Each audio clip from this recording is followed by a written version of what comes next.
Kanen Coffee in Berkeley. Today we have a beautiful Lelit. Visit. I came here to the shop. We came here for a tune-up, and one of the issues that the water spigot was clogged. But the reason why, because the steam boiler in the bottom, I found a lot of scale. So I opened the boiler and I cleaned it, and I descaled the machine, backflushed it, and it's ready to go home. Make some beautiful coffee. This is the spigot working now.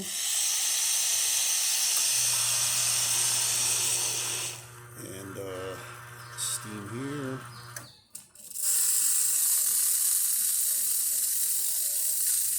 And let's pull a shot.